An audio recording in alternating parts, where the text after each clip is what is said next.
Сәлем достар, Ассалема арнасына қош келдіңіздер. Сіздермен бірге мен Ақжарқын. Бүгінгі видеоблогымыз ыстық әрі тез дайын болатын өте тойымды тағам түрі мясо по-французски. Арнамыздан алыстамаңыздар.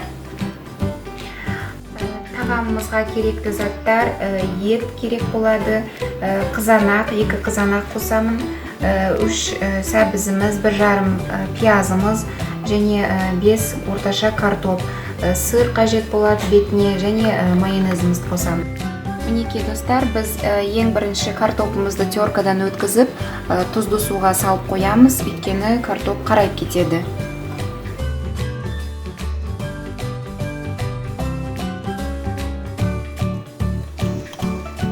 Мінекей біз картопымызды өткізіп суға салып қойдық. Енді кішкене тұз сеуіп қоямыз.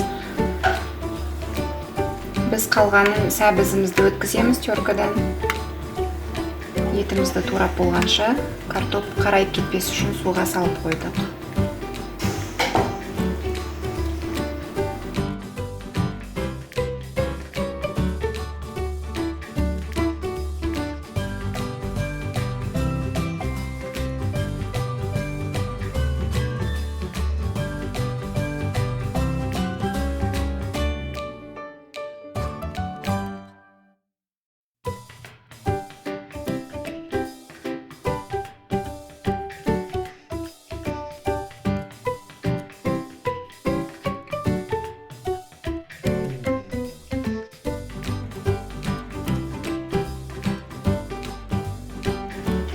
Біз қызанағымызды турадық, яғни осындай жұқа жалпағырақ етіп турайсыздар, бетіне саламыз. Өйткені егер кішірек қызанақ болса, осындай дөңгелетіп турасаңыздар болады.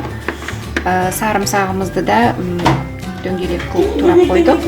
Енді етімізді жұқа, жіңішке, ұзыншақ етіп турап шығамыз.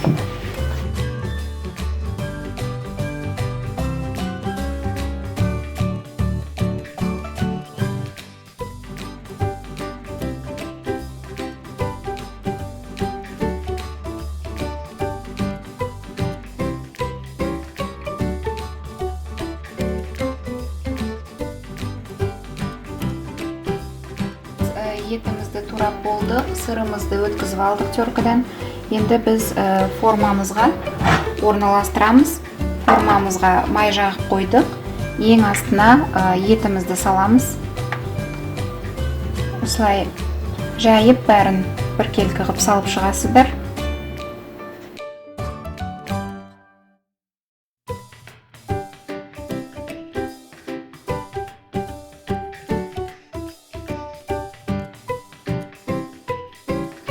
Мінекей осылай салып шығамыз, біркелкі қылып. Енді еттің бетіне пиязымызды қойып шығамыз.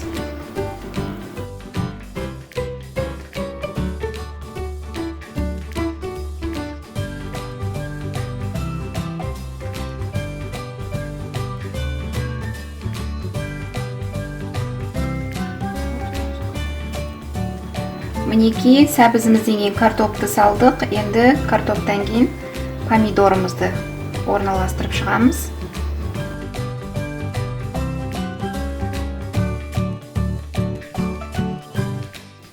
Помидорымыз салдық. Енді осының бетіне сырымызды біркелкі етіп жайып салып шығамыз.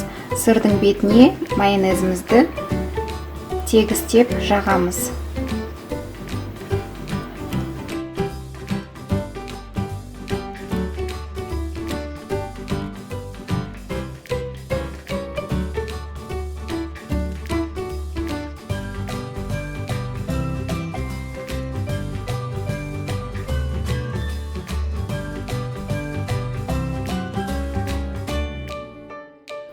Мінекей біз жаңағы бетіне майонезімізді жағып болдық.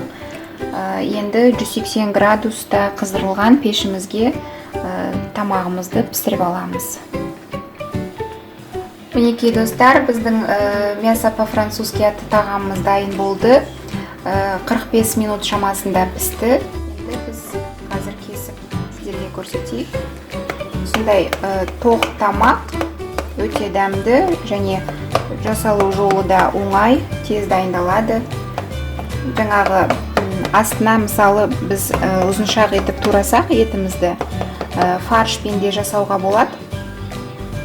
Солай да жасап көрсеңіздер болады.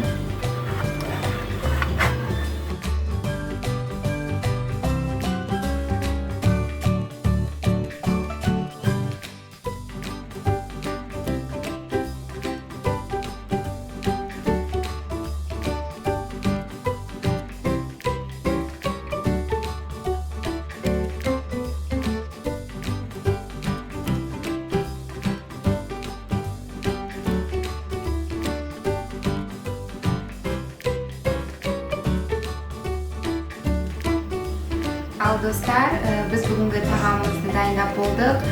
Егер рецепт ұнап жатса, жасап көріңіздер, өте оңай жасалатын тағам. Сау болыңыздар.